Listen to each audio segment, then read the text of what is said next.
जहाँ पे खून ही खून है, गोलियां मार रहे हैं हमारे भाइयों को। तुम्हें तो हम दफन करेंगे। ये दरिंदा पाकिस्तान तोड़ने के लिए लाया गया है। आलमू ने हमारे बेशुमार भाइयों को शहीद कर दिया है।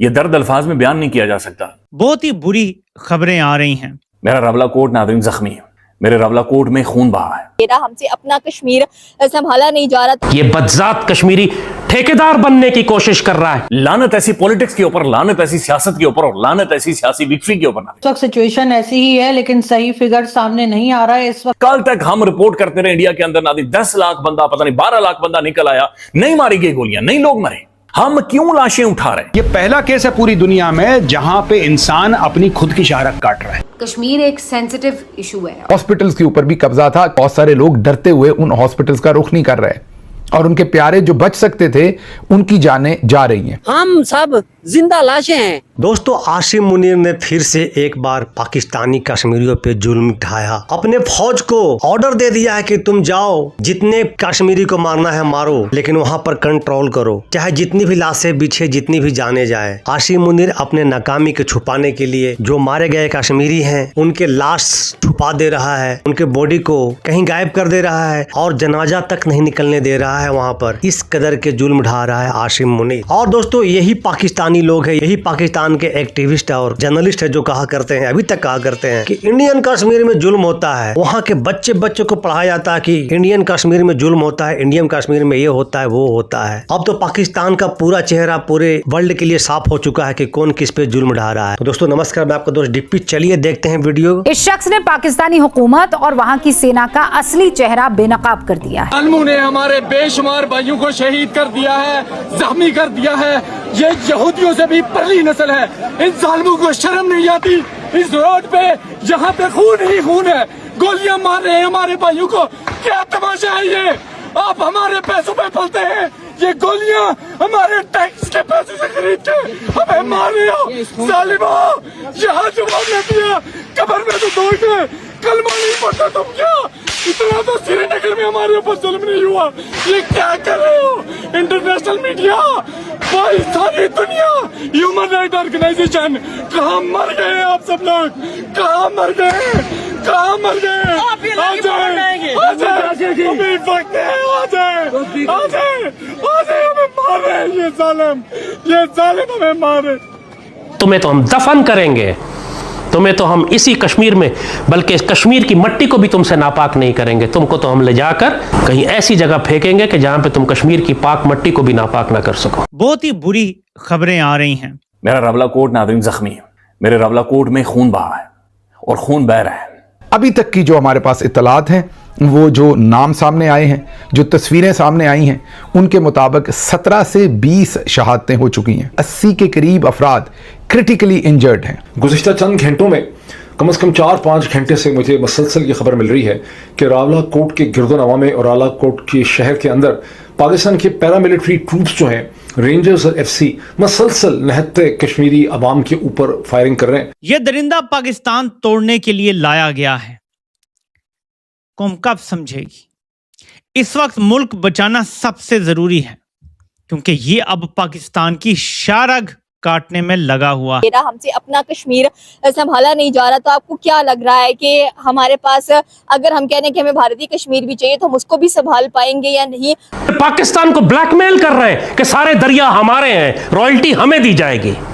बेगैरत, तुम्हारा तो वजूद भी नहीं था जब आजाद कश्मीर आजाद हो रहा था। रावला कोट के अतराफ में जो धरना जारी था, उसमें मजीद काफिले शामिल हुए और अब इन काफिलों ने रावला कोट शहर में दाखिल होना था और फिर आगे मुजफ्फराबाद की तरफ मार्च करना था। और आज की इत्तलात ये थी कि दोपहर में ये काफिले जो हैं, जैसे जैसे रावला कोट के करीब जमा हुए और इन्होंने शहर में दाखिल होने की कोशिश की मार्च की सूरत में, तो उसी वक्त सिक्योरिटी फोर्सेस की तरफ से और जो मुजाहिरीन हैं ये आगे बढ़ रहे थे, इनके दरमियान जो कशीदगी हुई है उसके मुताबिक जो अमन कमेटी है, एक्शन कमेटी है, उनका जो मौक़िफ़ आया है, उनके मुताबिक पुरअमन तौर पर मुजाहिरीन आगे बढ़े थे और फोर्सेस की तरफ से फायरिंग हुई है। पुलिस ने जो प्रेस रिलीज़ जारी की है उनके मुताबिक जी ये लोग रावला कोट शहर में ज़बरदस्ती दाखिल हो रहे थे और इन्होंने फायरिंग कर दी पुलिस एहलकारों के ऊपर, जिसके नतीजे में 20 पुलिस एहलकार ज़ख्मी हो गए हैं। बहरहाल वो 20 पुलिस एहलकार कहाँ हैं, हमने कोई फुटेज देखी नहीं है ऐसी, लेकिन पुलिस का ये मौक़िफ़ है। ये बदजात कश्मीरी ठेकेदार बनने की कोशिश कर रहा है पूरे कश्मीर का और पूरे पाकिस्तान का। जिस फौज को सीमा की हिफाजत करनी चाहिए वो अपनी ही जनता के सीने को छलनी कर रहे हैं। इस वक्त सिचुएशन ऐसी ही है, लेकिन सही फिगर सामने नहीं आ रहा है। इस वक्त जो लेटेस्ट न्यूज़ है वो ये कि इन्होंने वहाँ का जो डिप्यूटी कमिश्नर कश्मीर में है और साथ ही साथ एसपी कोटली, इन सब लोगों को सस्पेंड करना शुरू किया हुआ है गवर्नमेंट ने। और अब टीवी चैनल्स ये बता रहे हैं, इससे पहले ना तो कोई लड़ाई झगड़ा दिखाया जा रहा था, ना ही कोई फायरिंग या इस तरह की कोई भी इंसिडेंट जो है वो मेन स्ट्रीम मीडिया पर नहीं आ रहा था, सिर्फ इलेक्शन का ही बता रहे थे। लेकिन अब इन्होंने ये कहना शुरू किया है कि क्योंकि वो लोग कंट्रोल नहीं कर पाए और सिचुएशन बहुत खराब हो गई है, इस वजह से इन लोगों को सस्पेंड किया जा रहा है। जबकि इन बेगैरतों ने 1 रुपए की कुर्बानी नहीं दी, एक शहीद की कुर्बानी नहीं दी कश्मीर के लिए, और ये हजारों लाखों शहदा के खून से खयानत करके ठेकेदार बन रहे हैं आजाद कश्मीर और मकबूजा कश्मीर के। यह दर्द अल्फाज में बयान नहीं किया जा सकता। हिस्ट्री, तारीख नादिम मौर्रखी से कैसे लिखेगा मुझ में I don't know, I just don't know. मैं पता नहीं इसे कैसे लिखे ना, इसे कैसे कंपाइल करें, इसे कैसे आपके सामने बयान करें और इसे कैसे आपके सामने रखें ना। जिम्मेदारी किसकी है ये? मरियम नवाज ने, मैं देख रहा था अभी वीडियो शेयर किया जहां पर पटाखे फूट रहे हैं, गोले फूट रहे हैं, मुख्तलिफ शहरों में नादी सेलिब्रेट किया जा रहा है कि इलेक्शन में 10 वोट पड़ गए, 20 वोट पड़ गए। लानत ऐसे वोटों के ऊपर, लानत ऐसी जीत के ऊपर, लानत ऐसी पॉलिटिक्स के ऊपर, लानत ऐसी सियासत के ऊपर और लानत ऐसी सियासी विक्ट्री के ऊपर नादिम कि एक कोने में नादिम लोग मर रहे हैं, लोगों की जानें जा रही हैं, और दूसरे कोने पर आप ढोल बजा रहे हो। किस लेवल की नादिम ये बेगैरती है, किस लेवल की ये बेशर्मी है, किस लेवल की ये जहालत है, और किस लेवल का फुदू ये आवाम को आकर लगा रहे हैं। और आज भी ये बता रहे हैं कि जनाब ये इलेक्शंस लड़ रहे हैं और इलेक्शंस हो रहे हैं और इलेक्शंस कैंपेन हो रही है और हम इलेक्शंस जीत रहे हैं और इलेक्शंस हार रहे हैं। ये बिल्कुल एक ढोंग है, ये बिल्कुल एक बकवास है। दुनिया भर में नहीं होता ऐसा। हम अपनी आंखों के सामने देख रहे हैं, हम खुद रिपोर्ट कर रहे हैं। कल तक हम रिपोर्ट करते रहे इंडिया के अंदर नादी 10 लाख बंदा, पता नहीं 12 लाख बंदा निकल आया, नहीं मारी गई गोलियां, नहीं लोग मरे, नहीं लाशें गिरी नादी। हम क्यों लाशें उठा रहे हैं? हम क्यों लाशें उठा रहे हैं नादी? जो क्रिटिकल मास प्रोटेस्ट ने अब पकड़ लिया है, that could be frightening for Asim Munir. Pakistan हर समय कहता है कि कश्मीर हमारी शाहरग है और कश्मीर पे कोई कॉम्प्रोमाइज नहीं। ये पहला केस है पूरी दुनिया में जहां पे इंसान अपनी खुद की शाहरग काट रहा है। 3 दिन के अंदर तो अफगानिस्तान पहुंच जाते हैं, इतना बिलांद भर का पाकिस्तान है। ये कहां ले गए बंदों को?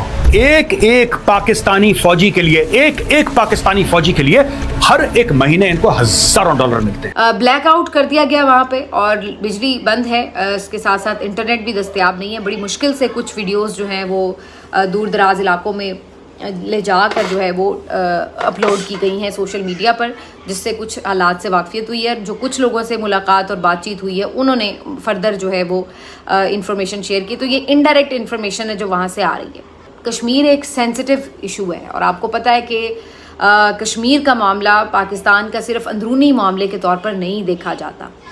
वहाँ पर अगर कोई छोटा सा भी इंसिडेंट होता है तो इंडिया उसके ऊपर बहुत प्रोपेगेंडा करके उसको एक बहुत बड़े इंसिडेंट के तौर पर दुनिया में जो है उसकी बात करता है। जो इलेक्शंस वहाँ पर हो रहे हैं, क्या लग रहा है आपको कि आउटसाइडर्स भी वहाँ पर जाकर पार्टिसिपेट कर रहे हैं? और हमने सुना है कि अगले जो पीएम हैं कश्मीर के वो हमें नजर आने वाले हैं नवाज शरीफ। कश्मीर की जो हालत है, हमें शुरू से आखिर तक कश्मीरियों को हमने उल्लू बनाया हुआ है। सच्ची बात यह है। उस पर यह है कि जो कश्मीर का जो असल मसला है, कुछ तल्ख हकायक हैं जो अवाम के सामने पोशीदा हैं, क्योंकि हमारे निसाब में, हमारी किताबों में फेक और झूठ बोला जाता है। जो लोग सोशल मीडिया पर वीडियोस लगा रहे हैं, डेफिनेटली वो काफ़ी रिस्क लेकर ये काम कर रहे हैं। और कुछ वीडियोस आपको भी रिसीव हुई होंगी जो कि वहाँ के जर्नलिस्ट और मीडिया पर्सन्स भी यही कह रहे हैं कि बहुत लोगों की जानें गई हैं, सही फिगर नहीं पता, बहुत लोग जख्मी भी हैं। और यकीनन इस वक्त पाकिस्तान की जो गवर्नमेंट है उनके कंट्रोल में ये तमाम चीज़ें नहीं लग रही। तो खबरें ये हैं कि बहुत वायलेंस है। अगर आप ट्विटर के ऊपर देखें और फेसबुक में जो रावला कोट कम्युनिटी के पेजेस हैं, वहाँ आप बहुत सी फुटेज देख सकते हैं। ज़ख्मी लोगों की लाशें उठाई जा रही हैं। वहाँ पे छोटी छोटी एम्बुलेंसेस हैं, एधी ट्रस्ट किस्म की एम्बुलेंसेस हैं, ये पिकअप्स हैं जहाँ पे लाशें उठाई जा रही हैं और ज़ख्मी लोगों को जो है उठाया जा रहा है। और ये सूरत हाल को मैं देखता हूँ तो मैं सोचता हूँ कि हम अपने आप से कितना बड़ा झूठ बोलते रहे और अभी तक बोल रहे हैं जब हम इस इलाके को आज़ाद कश्मीर कह रहे हैं। इसकी जो न्यूट्रल टर्म है वही होनी चाहिए जो अक़वाम मुत्तहिदा इस्तेमाल करता है, पाकिस्तान एडमिनिस्ट्रेट कश्मीर और पाकिस्तान कंट्रोल कश्मीर। लेकिन पाकिस्तान की तो सूरत हाल ये है कि पाकिस्तान के अंदर से मसलसल झूठ, अगर झूठ नहीं तो इंतहा दर्जे की डिसइंफॉर्मेशन, मुबालगा आराई उमड़ के हमारे सामने आती है। पाकिस्तान के जितने अखबारात हैं उनके अंदर डिसइंफॉर्मेशन की जाती है। कश्मीर में जो जुल्म हो रहा है ये उन लोगों की नाअहली की वजह से हो रहा है। कश्मीरियों को अपने हकूक के लिए निकलने के लिए इनको फेक रेडीमेड लीडर मिलते हैं, इनका कोई सही तर्जमान लीडर भी नहीं है। दूसरा, आप इलेक्शन का कह रही थी, इलेक्शन नहीं है, ये सिलेक्शन है। आज के दिन पाकिस्तानी मिलिट्री जनरल्स ने कश्मीर की जो सूरत हाल है उसको मुस्तकिल तौर पर तब्दील कर दिया। सूरत हाल जितनी भी बुरी हो, हमें हमेशा उसमें से पॉजिटिव रहना चाहिए। लेकिन मुझे लगता है कि जो मामला जिस हद तक आज पहुंचा दिए गए हैं, मुझे एक और बलूचिस्तान बनता हुआ नज़र आ रहा है, या शायद उससे भी ख़तरनाक सूरत हाल। जो तस्वीरें सामने आई हैं उनके मुताबिक 17 से 20 शहादतें हो चुकी हैं। नंबर तो कहीं बड़ा लिया जा रहा है, कहा जा रहा है कि 80 के करीब अफराद क्रिटिकली इंजर्ड हैं, और ये अब से चंद घंटे पहले के नंबर्स हैं। लोग अभी तक वापस घरों को नहीं गए, आंसू गैस फेंकी गई, सीधी स्नाइपर्स के साथ गोलियां मारी गईं और लोगों का कत्लेआम किया गया। हॉस्पिटल्स के ऊपर जो है वो कब्जा किया गया। जब जख्मियों को लाया जा रहा था तो हॉस्पिटल्स के ऊपर भी कब्जा था। कहने का मतलब ये है कि वहां से कोई लाश बाहर ना जा सके, इस चीज का कब्जा है, और इस वजह से बहुत सारे लोग डरते हुए उन हॉस्पिटल्स का रुख नहीं कर रहे, और उनके प्यारे जो बच सकते थे उनकी जानें जा रही हैं। वैसे तो पाकिस्तान में किसी को हकूक का पता नहीं, पाकिस्तान में जिंदा रहना अजूबा है, अजूबा ही कह सकते हैं। हम सब जिंदा लाशें हैं, हमारे पास कोई जीने का मकाम नहीं, कोई नहीं।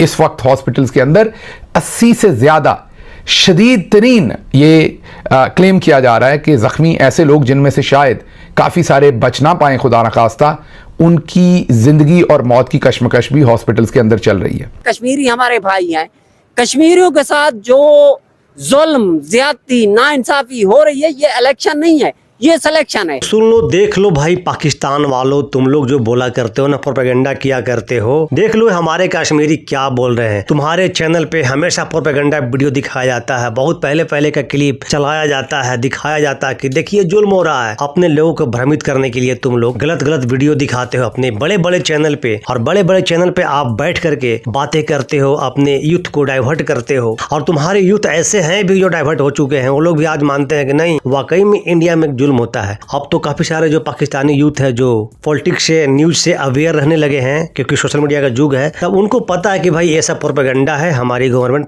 प्रोपेगेंडा कर रही है। उनको पता चल चुका है। यही वजह है कि आज पाकिस्तान के कोने कोने से आजादी का नारा बुलंद हो रहा है। पीओके की तो बात ही छोड़ दो, क्या गिलगिट बल्टिस्तान, क्या पंजाब, क्या खैबर पख्तून, और भी कई से जगह है जहां से नारा बुलंद हो रहा है कि हमें पाकिस्तान के साथ नहीं रहना है। तो पाकिस्तान के लोगों, देख लो कि तुम्हारे पाकिस्तान और कितने टुकड़े में बटने वाला है। तो दोस्तों, आपका इस पे क्या ओपिनियन है, क्या राय है? क्या पाकिस्तान फिर से 2, 3, 4 टुकड़े में बटने वाला है? क्योंकि पाकिस्तान का हालात आप लोग से छुपा हुआ नहीं है। दोस्तों, कमेंट सेक्शन आपका है, कमेंट करके अपना ओपिनियन जरूर बताइएगा, और जो हमारे जो कश्मीरी बोले उनके बारे में आपका क्या विचारधारा है जरूर रखिएगा। तो मिलते हैं फिर से एक न्यू रिएक्शन वीडियो, तब तक के लिए नमस्कार, राम राम, जय हिंद।